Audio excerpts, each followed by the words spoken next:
नमस्कार, हमारे खास कार्यक्रम सियासी हलचल में आपका स्वागत है और मैं राजेश सोनी। आज हम बात करेंगे ज्ञान वापी मसले पर, जहां आज वाराणसी कोर्ट में ज्ञान वापी मामले पर सुनवाई हुई। दोनों तरफ की दलीलें सुनकर कोर्ट ने फैसले को सुरक्षित रख लिया और यह फैसला कल दोपहर 12 बजे आएगा। मतलब सीधा मतलब यह है कि जिला अदालत ने अपना आदेश इस आधार पर सुरक्षित रखा है कि इस विवाद को आगे सुनवाई की प्रक्रिया क्या होनी चाहिए।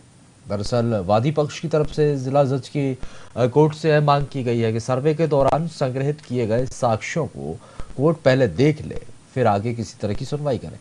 तो वहीं प्रतिवादी मुस्लिम पक्ष मुकदमे की पोषणीयता पर ही सुनवाई कराना चाहता थी, जिस पर कोर्ट ने कल तक की तारीख सुनवाई के लिए तय की है। अब कल फैसला आएगा, 2 बजे कल फैसला आने की बात कही जा रही है। क्या कुछ रहेगा फैसला, ये देखने वाली बात होगी। बहरहाल इस पर चर्चा करेंगे। कई मेहमान हमारे साथ हैं। मेहमानों का परिचय पहले हम आपसे करवाते हैं। कतिल शेख जी हैं, जो कि हमारे स्टेट हेड हैं, आपका बहुत बहुत स्वागत है। साथ ही प्रशांत त्रिपाठी, जो कि अधिवक्ता है, आपका भी बहुत स्वागत है। और प्रभात त्रिपाठी जी, वरिष्ठ पत्रकार, हमारे साथ जुड़े हुए हैं। सर, आपका भी बहुत स्वागत है। और नावेद शुको, वरिष्ठ पत्रकार, हमारे साथ जुड़े हुए हैं, आपका भी बहुत स्वागत है। आप सभी मेहमानों का स्वागत करते हैं। लेकिन पहला सवाल प्रशांत त्रिपाठी जी आपसे। प्रशांत जी, आज सुनवाई हुई है वाराणसी कोर्ट में, लेकिन जिस तरह से फैसले को सुरक्षित रखा गया, फैसला आज भी आ सकता था। इसके पीछे के क्या कारण हो सकते हैं? कोई ऐसी वजह जिसकी वजह से फैसले को सुरक्षित रखना पड़ा? क्या लगता है आपको?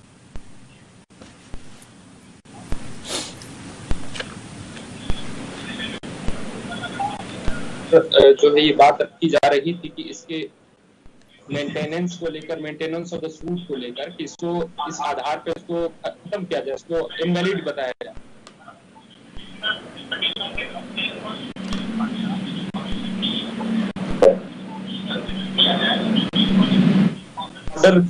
ऑर्डर 26 रूल 10 में दिया है, जिसमें जो कमीशन की रिपोर्ट है उसको एज ए साक्ष्य की तरह, एविडेंस की तरह ट्रीट किया जाए।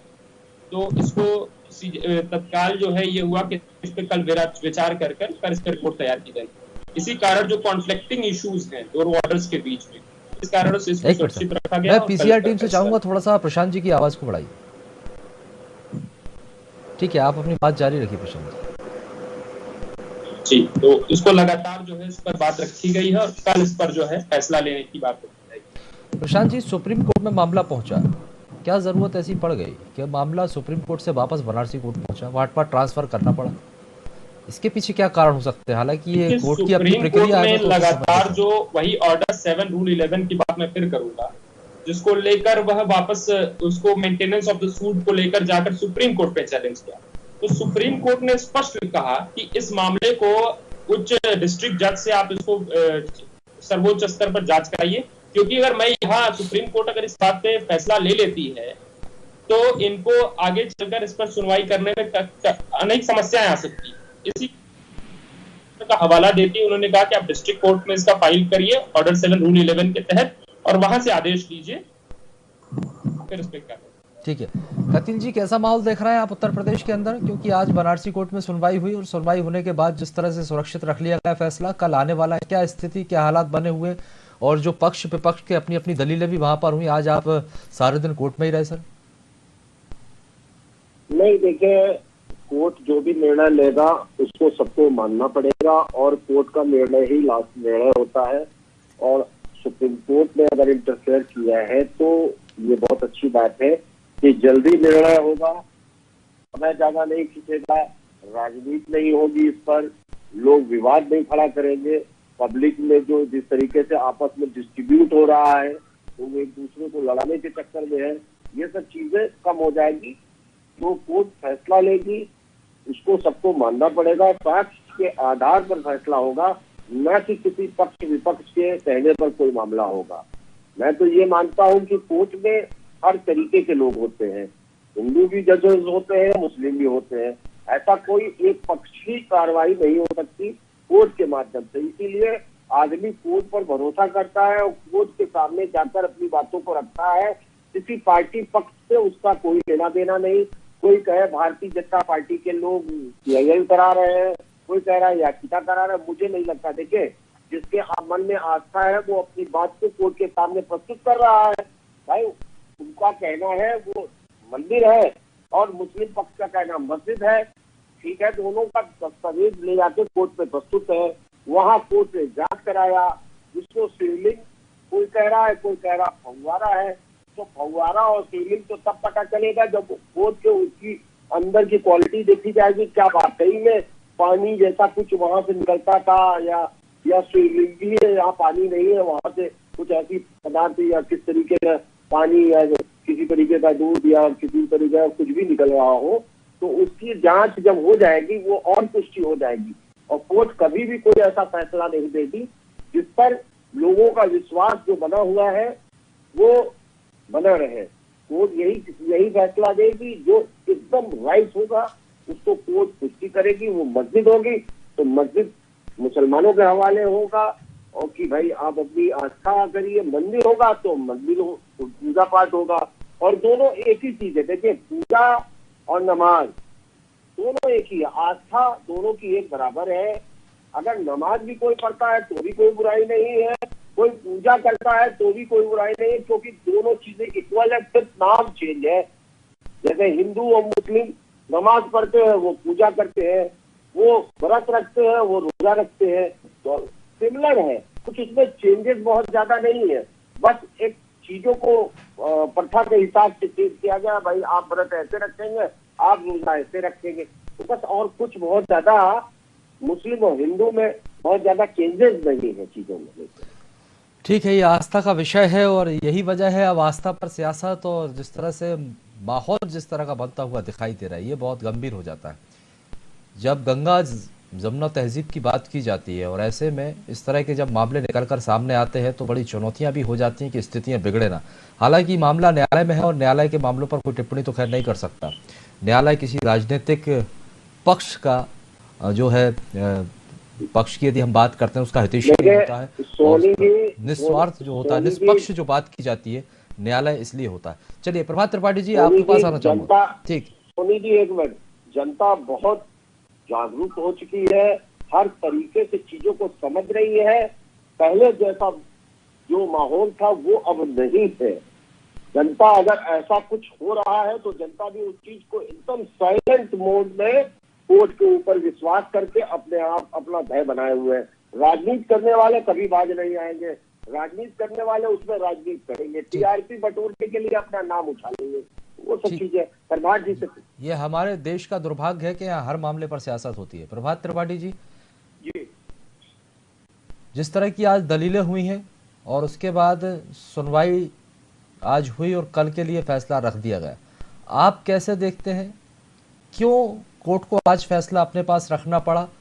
क्या कल कोई ऐसा फैसला निकलकर सामने आ सकता है और जिसको मतलब जिसका लंबे समय से लोगों को इंतजार भी है, एक चौंकाने वाली चीज यदि हम देखें तो कल कोर्ट की तरफ से निकलने वाली?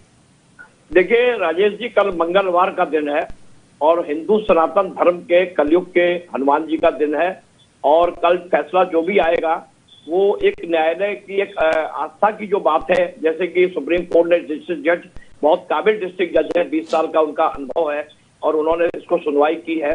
और देखिए राजेश जी, मैं एक बात कहना चाहूंगा, सियासतदान तो सियासत की अपनी कहीं ना कहीं वो कोई ना कोई चीजें इन मुद्दों से निकालेंगे।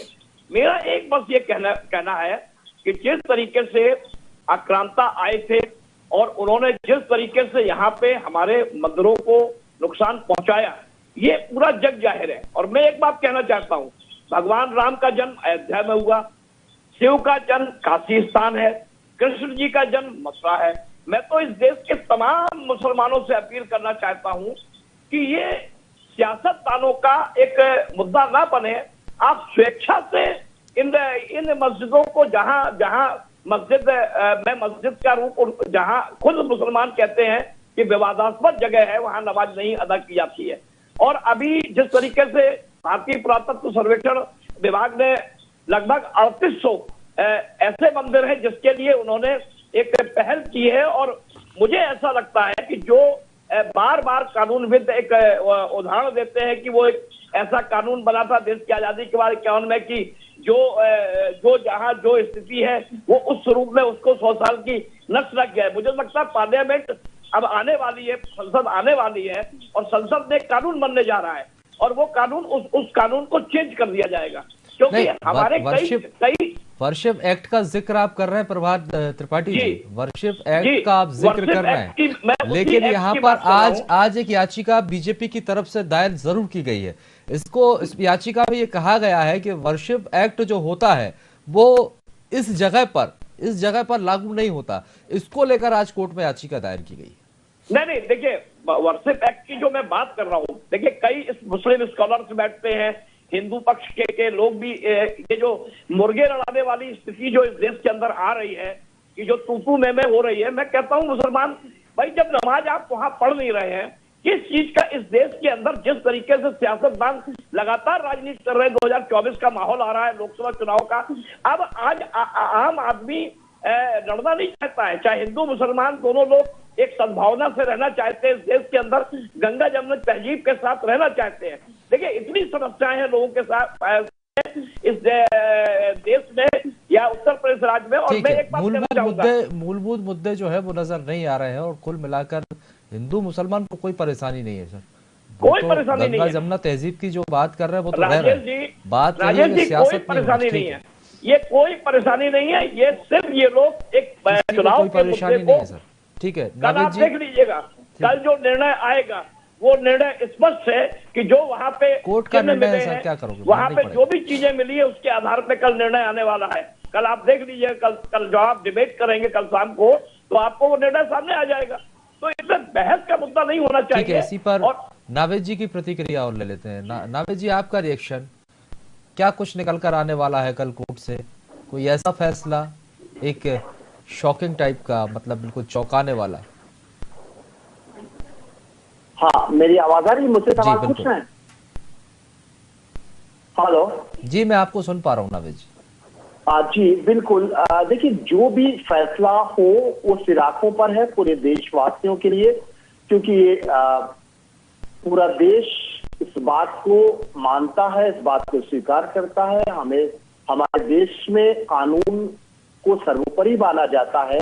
किसी भी किस्म का फैसला आया, जब भी कभी भी कोई फैसला आया, सब लोगों ने उसको स्वीकार किया। इस मामले में भी जो भी फैसला होगा, सबसे बड़ा मामला तो अयोध्या का मामला था, राम मंदिर का मामला था, बहुत बड़े इंतजार के बाद में आया, और उसको पूरी दुनिया ने इस बात की तारीफ की कि हर समुदाय ने उसको सिराखों पर लिया, उसका स्वागत किया। और मैं समझता हूं कि बात इस फैसले की भी नहीं है, कोई भी फैसला हो, न्याय व्यवस्था पर सबको भरोसा है और पूरा विश्वास है सब लोगों को। और मैं समझता हूं कि मुसलमान हो या हिंदू हो या किसी धर्म का, किसी समुदाय का हो, हमारे लिए सबसे बड़ा कानून है, उसका फैसला सिराखों पर। ठीक है सर, कानून से बढ़कर कुछ नहीं है, क्योंकि आज जिस तरह से तमाम तरह की दलीलें हुई, कोर्ट चाहता तो आज फैसला दे सकता था, लेकिन कोर्ट को शायद और समय की जरूरत थी। इसी वजह से कल तक के लिए सुनवाई को टाला गया है और फैसले के लिए कल तक के लिए मामले को सुरक्षित रखा है। प्रशांत त्रिपाठी जी, सर, जो वर्शिप एक्ट की लगातार बात कही जा रही है, आज जो याचिका बीजेपी की तरफ से दायर की गई, हम लगातार कह रहे हैं 1991 का है, और जिसमें यह कहा गया है कि पूजा स्थल है और उस पूजा स्थल में दूसरा कोई धर्म पूजा नहीं कर सकता, वहीं पर रहेगा।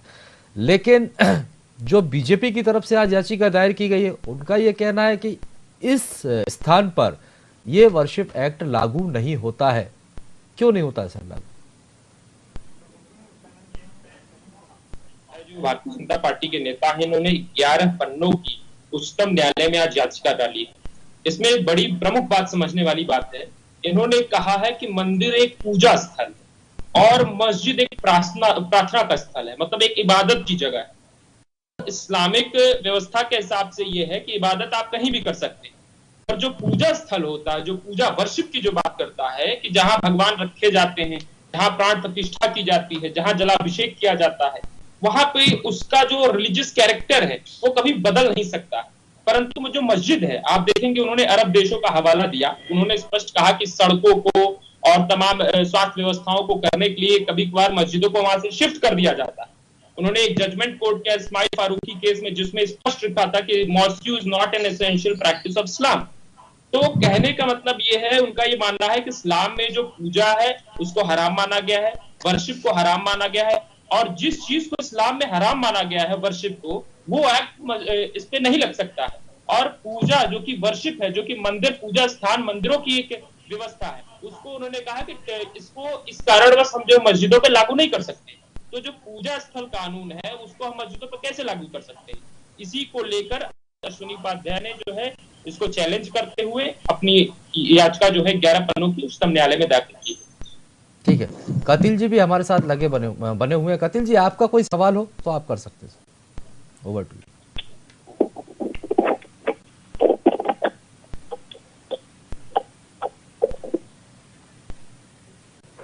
कतिल जी, आप तक आवाज पहुंच रही है?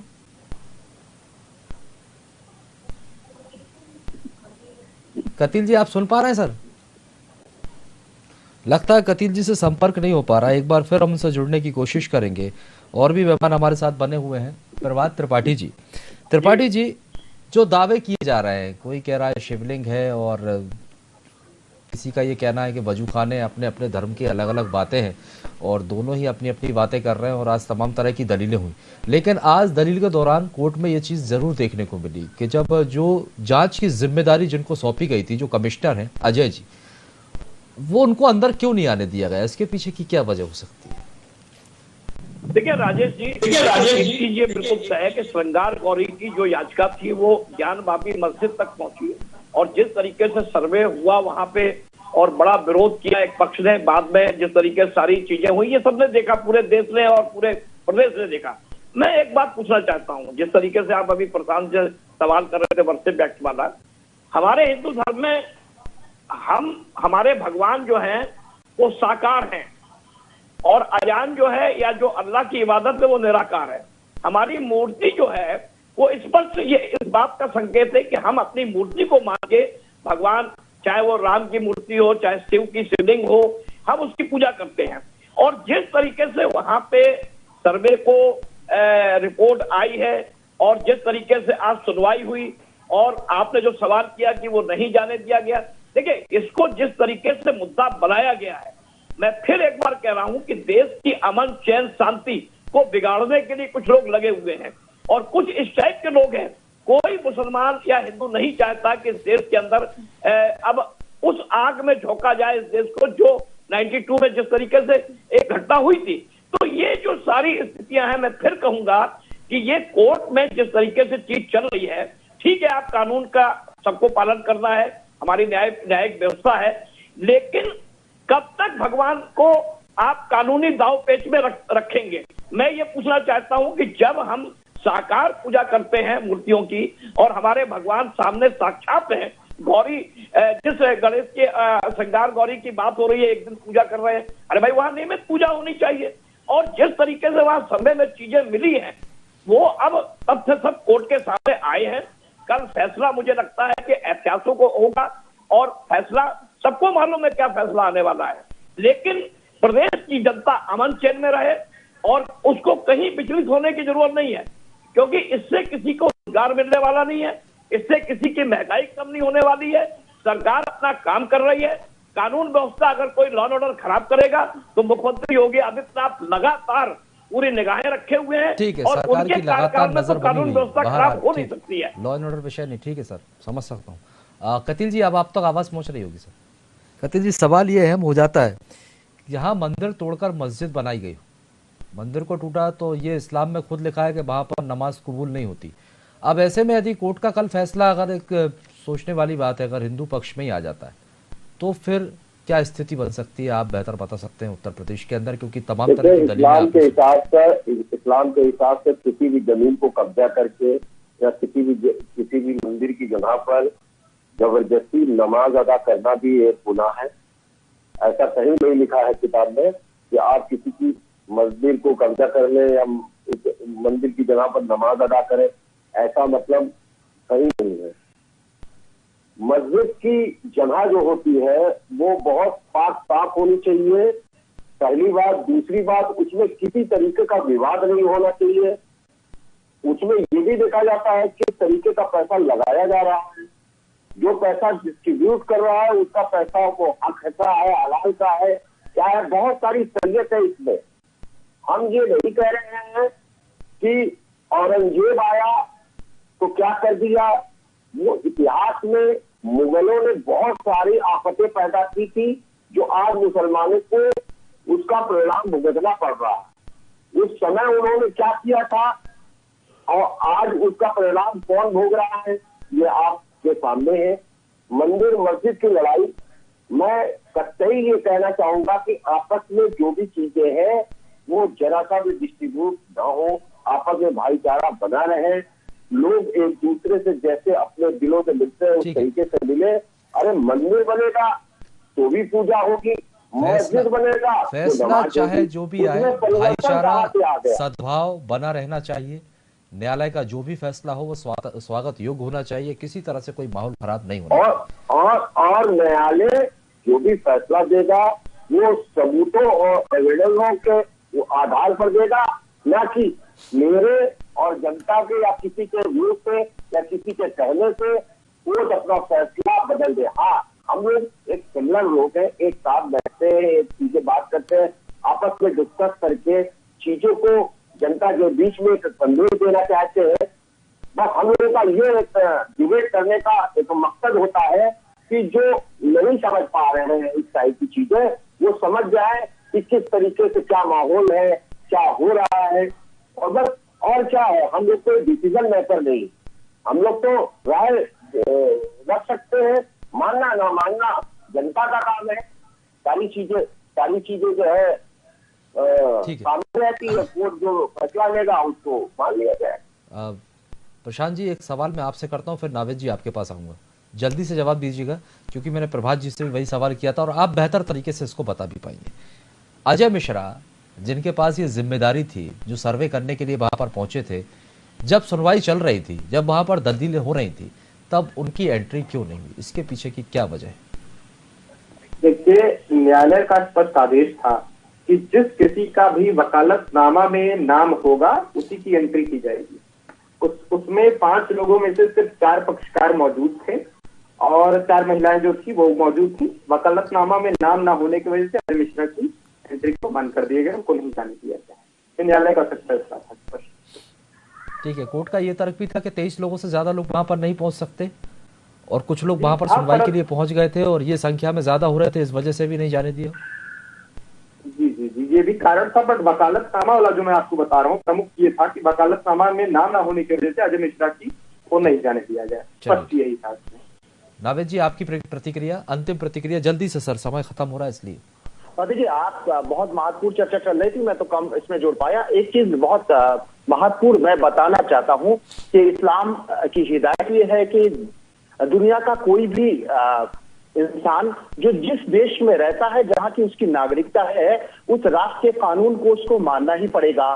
जाहिर सी बात है कि कोई भी फैसला आए, न्यायालय का कोई भी फैसला आए, तो इस्लामी नजरिए से भी मुसलमानों को उसको स्वीकार करना पड़ेगा। ये इस्लाम की हिदायत भी है और ये चीजें सामने आई भी हैं, चाहे उसमें अयोध्या का मामला हो या कहीं का भी मामला हो। तो इसमें कोई डिस्प्यूट नहीं है, इसमें कोई विवाद नहीं है, इसमें कोई भी दो राय नहीं है। जो भी फैसला आएगा उसको बहुत ही प्यार से स्वीकार किया जाएगा और इस बात की दलीलें सामने भी आ चुकी हैं। और मैं प्रभात जी की बात को सराहना करता हूं और इस बात से सहमत हूं कि जो मामला है, इस मामले को कोई ना कोई शक्ति तूल दे रही है, इस बात को कॉम्प्लिकेटेड बनाया जा रहा है। अब मैं समझता हूं कि इस देश में अमन शांति पसंद ये देश है और यहाँ पर इस वक्त सबसे बड़ी जरूरत रोजगार है, महंगाई को कम करना है और खुशहाली और स्वास्थ्य व्यवस्था जैसी बुनियादी जरूरतों की है। उसमें हम अपनी एनर्जी लगाएं, हमारी सरकारें उसी में एनर्जी लगाएं, हमारे ब्यूरोक्रेट्स उसी में एनर्जी लगाएं। ऐसा ना हो कि इस तरह का कोई एक मामला आए और पूरा देश चौचौ चौचौ करने लगे, हर तरफ यही चर्चा होने लगे और हर तरफ इसके अलावा कोई बात ही ना हो,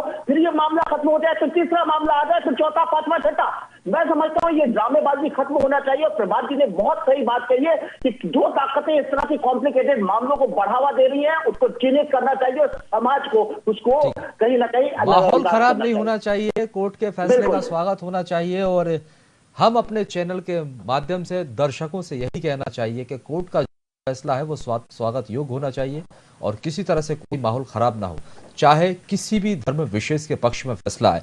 बहुत बहुत शुक्रिया आप सभी मेहमानों का हमारे साथ जुड़ने के लिए और बातचीत के लिए। तो आपको बता दें कि ज्ञान बापी मस्जिद मामले पर आज कोर्ट में सुनवाई हुई है। हालांकि लंबी दलीलों और जिरह के बाद मामले को कोर्ट ने सुरक्षित रख लिया है। जो भी फैसला है कल 2 बजे तक ये बताया जा रहा है कि कोर्ट का फैसला आएगा। अब देखना होगा इस पर कोर्ट का क्या कुछ फैसला निकलकर सामने आता है, क्योंकि पूरे देश की नजर इस समय इसी फैसले पर अटकी हुई है। फिलहाल के लिए बहुत बहुत शुक्रिया और आगे की खबरों के लिए आप लगातार बने रहिए VIP न्यूज के साथ।